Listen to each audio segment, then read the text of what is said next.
All right, 97.7 Outlaw Radio FM listeners, we are live in full effect right here, right now. We got the legendary, the one and only Shuga Shaft right here, live on the line. How are you doing this evening? Oh man, I'm velvet, man. How you doing, man?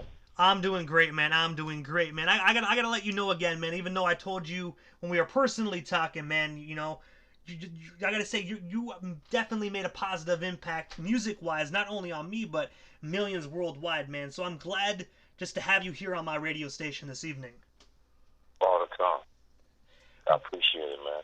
You know what I'm saying?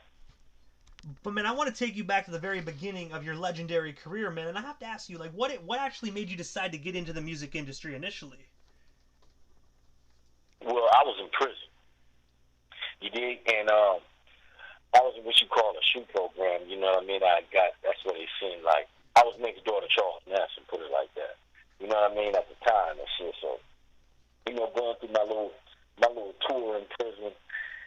You know what I mean? My partner was like, let's write a song. But I wasn't into rapping then, you know? But I talk a certain way. So, homies and shit like that used to always, they be rapping. So they was like having a little contest about rapping. We rapped. I rapped the best that day. You know what I'm saying? Got some weed for it in the pen. And that's how I started rapping. But my homeboy, Madman, from out the Brims, he the one started me rapping. But then my homeboy, Scotty G, from out of Lincoln Park, was the one who kept me actually getting me up every day. You know what I'm saying? He was serious about me doing it.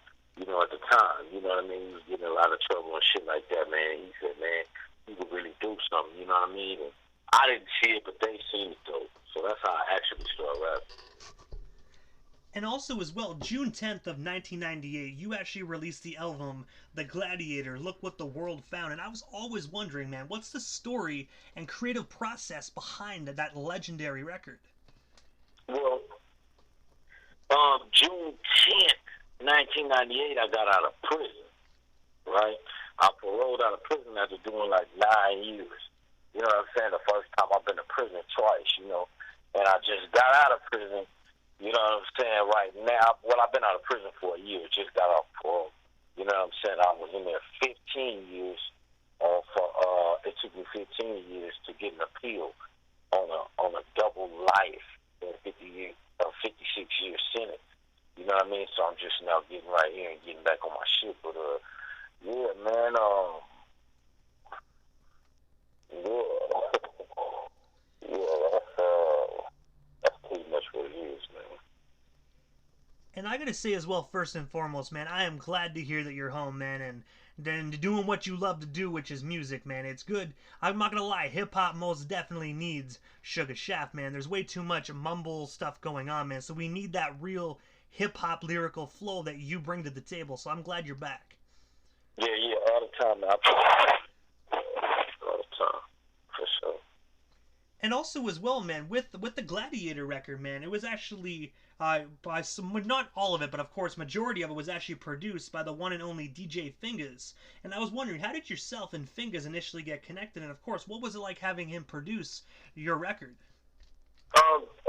DJ Fingers, he produced, I believe, it was 21 tracks. So, I believe Fingers produced maybe two or three. You know what I mean? But Bosco out of Portland, Oregon, you know what I mean, produced a lot of tracks. Steve Vicious produced a few. So between Steve Vicious, Bosco, and DJ Fingers, yeah, they produced a classic album. You know what I mean? So yeah, it was pretty much a Gladiator. Look at what the world found is. Yeah, that was a good album. And I gotta say, in my personal opinion, man, my favorite joint off that record is actually Swing-a-Ling, man. It's still, I don't know, man, I always Swing-a-Ling that track right in my CD player all the time, man. Straight fire. Yeah, Swing-a-Ling was kind of like a radio, you know what I'm saying? It was kind of like a promotional thing, you know what I'm saying? So, the Gladiator album is basically about my life story, you know what I mean? Being in prison, getting out of prison, you know what I'm saying? Trials and tribulations and tribe, shit like that, man. You know what I'm saying? And then I'm revising that album. You know what I'm saying? I'm gonna take like 3 or 4 songs off and put that album back out again because I went to prison. Like I say, I went to prison when that album had first dropped. You know, so I didn't really get, a chance to really see it all the way through. Put it like that. You know what I mean? We kind of failed at that time, and me and Dorian, you know what I mean? He was the CEO of the label at the time, and I was an artist, and we was pushing. You know, we had soul, a R&B group named Soul with us. You know what I mean? And we was pushing, and some suckers got involved, and things happened, man. We failed, and you know what I'm saying. That's pretty much what happened, man. But we back pushing right now, so it's good. And also as well with that who you with records, man. I was wondering because I always thought like you were signed to that label before you actually went away. Like were you signed to that label while you were incarcerated as well? Yeah, I was signed to Who You With before I went to prison. Yeah, I was signed to Who You With before I went to prison. You know what I mean? To my partner Dorian, my childhood friend Dorian. You know what I mean? And Dorian lived near. You know what I'm saying? So yeah, but when I went to prison, I was in prison 15 years. So yeah, that's pretty much how it went. But it's still good. It's good right now, though. It's all good. And also, as well, in 2007, you were actually featured on Shuga Free's Sunday School album on the song "Excuse Me, Miss." I was wondering, how did yourself and Shuga Free get connected? And of course, what was it like actually working on that particular song with him? Because working with Shuga Free, man, I've heard phenomenal stories that he's a hoot just to be in the studio with. Yeah, my boy Bogey, from out of Bahama. He, that's my partner right there, and he know Sugar Free. You know what I'm saying? And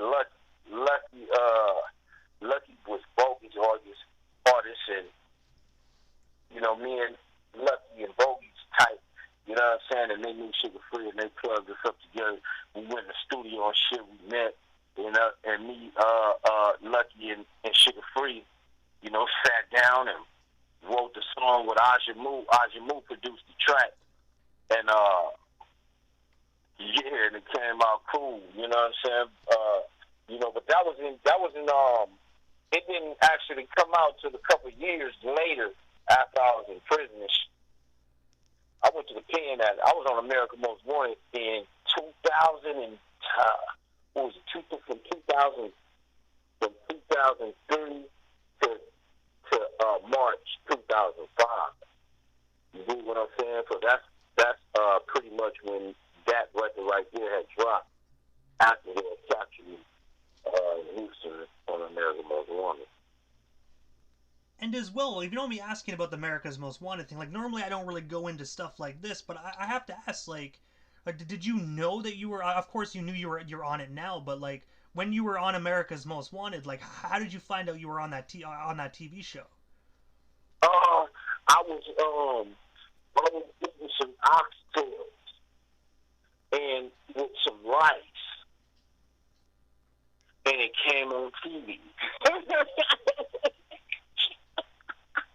I have to admit, like that's definitely a crazy way to find that out. You're just sitting there eating dinner, and you're like, "Wait, what the hell? Like what?" Yeah, John Walsh came on with the leather jacket. You know what I'm saying? Shit, man. So I was like, damn, man. I needed some more hot sauce. You know what I'm saying? That's what it was, though. But I was on America's Most Wanted and shit, man. They had me, I was on trial, and I got away from the courtroom doing the verdict. So they was kind of mad at me about that. Downtown San Diego ended up. I was really coming to Canada. Hey, I'm not gonna lie. We would have welcomed you with open arms, man. I'm telling you, man. You know what I mean? They didn't. So they said you needed a passport. They had just started the little passport shit at the time. So yeah, I didn't make it. If it had been a couple Pilot would have been over there with Drake and all them. You know what I'm talking about? But hey, I got to admit though, I bet you after that day you definitely look at rice a different way. You're like, I don't want to eat that shit now. It's cursed. Yeah. Eat what? I was gonna say you don't want to eat rice no more. You know what I mean? You're probably like it's cursed. You know, you're sitting there eating rice and you pop on TV. Nah, hell no. I said oxtails. Oh, oxtails. My apologies. Yeah. But also as well, jumping ahead as well, I also read that on April 10th of 2020, Shuga Shaft Entertainment LLC became an official business within the government of America. And I was wondering if you could tell our listeners a bit more about your company and, of course, what services do you actually offer to the general public? It's gonna be merchandise. You know, I just came with Gladiator wear. You know what I mean? Gladiator tops. You know what I'm saying? Gladiator kids. You know what I mean? Gladiator clothing. You know what I mean? It's Gladiator wear though. You know, but I cater to kids, women, and you know what I mean, and sportswear for men as well. You know what I'm saying? So also the merchandise as far as the albums. You know what I mean? Like I have new artists that's coming.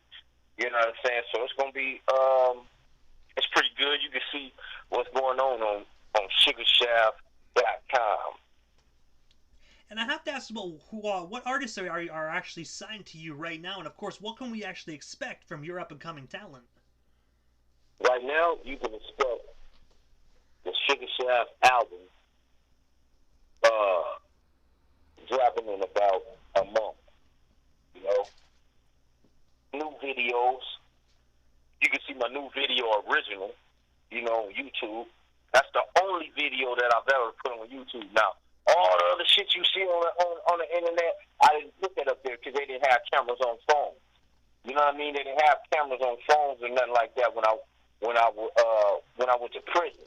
You dig what I'm saying? So all the stuff that you see on the internet, other people put that shit up there. You know, I had nothing to do with that. The only thing that I had something to do with putting up there on YouTube right now is that one video original. That's my only video that I've ever done. And I gotta ask as well, like obviously, like you know, you were away and whatnot. Were you satisfied with some of the videos that people put up of you, or are you kind of like, you know, I wish they would have waited for me to do it myself?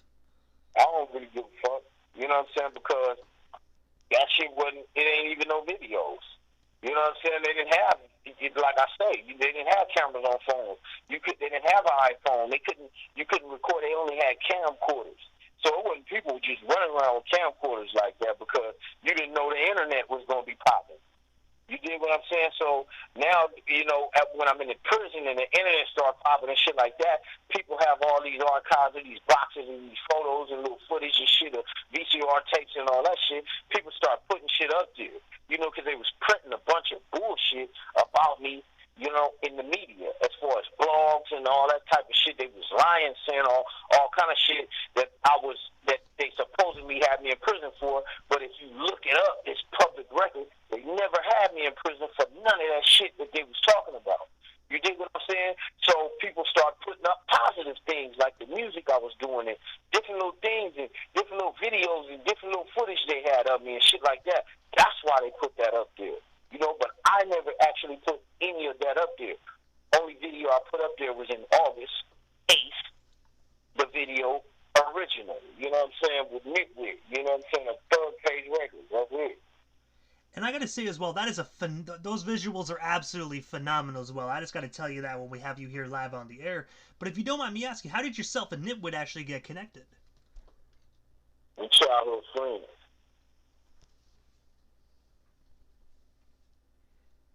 And also as well, I'm pretty sure original that it's on like all social media platforms, all streaming media platforms as well. Oh yeah. It's over there. Yeah, for sure. So I encourage everybody that is listening, whether it's live or on demand, make sure you all head on over there, stream that joint today, and if you like it, make sure you add it into your favorite playlist as well. Let's help spread the word and help spread real hip hop. So that's what I'm talking about.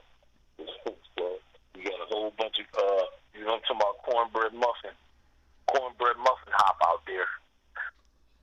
And also, as well as going back to your brand new record that's actually coming out here soon, if you don't mind me asking, can you tell our listeners a little bit more behind this record? And of course, I know you can't let too many cats out of the bag, of course, but if you can, just let our listeners know, like, what can they expect from this record when it does drop to the general public? Because I gotta say, a brand new Shuga Shaft record is really gonna be a breath of fresh air for hip hop. Yeah, for sure. You can expect originality. You know what I'm saying? Authenticity. You can expect some gangster shit, but at the same time, it's educational. You know what I mean? It got history in it. You know what I'm saying? The truth is what it's about. You know what I'm saying? The development is echelon. You know what I'm saying? And the millionaire is on it. You know what I'm talking about? By the time you get to the end of it, you will know it's gladiator for life. And I gotta say, it sounds right there like a phenomenal record. I'm excited to get my hands on a copy. Yeah, for sure, man. You gonna have that. I'm gonna make sure you have it for sure. And also, aside from this brand new project, I have to ask you, like, what is next for you? Is there anything we happen to miss? Anything else you still want to talk about or promote? Well, we still have you here live on the Canadian airwaves. Yeah, I mean, you know, you can see me on Instagram, you know what I mean, Original Shuga Shaft, you know what I'm saying? You can find me on Facebook, you know what I mean, Shuga Shaft, you know what I'm talking about?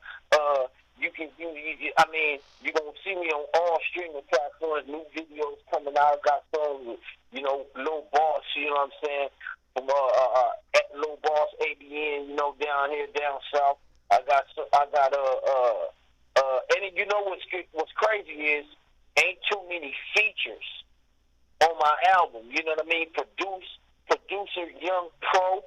You know what I'm saying? He's on there. Steve Vicious produced records on DJ Fingers. Produced records on Cricket. He produced something on there. Midwit. You dig what I'm saying? Oh shit. Joe Black. You know what I mean? It's a lot. Me and Lil Boss. We got a compilation album coming out. You know, so I got a project called Whole Fund Me. Yeah. Whole Fund Me. You know what I'm talking about? It's an album about the game. You know what I'm saying? But at the same time, I got Shuga Shaft, my personal album. I'm dropping 3 EPs at one time. You know what I mean? So, and every last one of them is still with the sticks in the front. But I gotta say, first and foremost, Shuga Shaft, thank you so much, man, for just taking the time out of your busy evening and sliding into the radio station airwaves. Like I mentioned to you before, I'm a huge fan for years, man, so it's an honor just to be able to have you on my platform and help you promote some of your newest projects and, of course, up-and-coming releases as well. Yes, sir, man. I appreciate you having me, man. You know, all the time, man. You know what I'm saying? I'm going to stay tapped in with the radio station, man, all the time, man. You know what I'm saying? I just stay on the lookout for me, man. It's going to be good. And most definitely as well. And also, right after this interview as well, I'm actually going to be spinning and adding this into the station's rotation to the top, man. And I know this is actually, I believe you said it's actually an unreleased joint. So before we part ways, if you can, let our listeners know a little bit what can they expect from this unreleased song when I do play it here momentarily. Yeah, it's song by, Shuga Shaft, you know what I'm saying? It's called To the Top. You know what I'm talking about? Me singing on it, you know, for the first time. You know what I'm saying? I ever actually did a little singing part on it. You dig what I'm saying? Produced by Young Pro. You dig? And I gotta say, it is a phenomenal joint. I had the opportunity to listen to it, and I gotta say, it is crispy, and I'm excited to debut this here on Outlaw Radio FM. And I gotta say, thank you so much, again, for not only giving us a little bit of your time this evening, but also for dropping this exclusive on our laps as well. All the time, man. No sweat. Hey, man, most definitely, Shuga Shaft. Thank you so much again, man, and have yourself a wonderful night. 100. You have a strong night as well.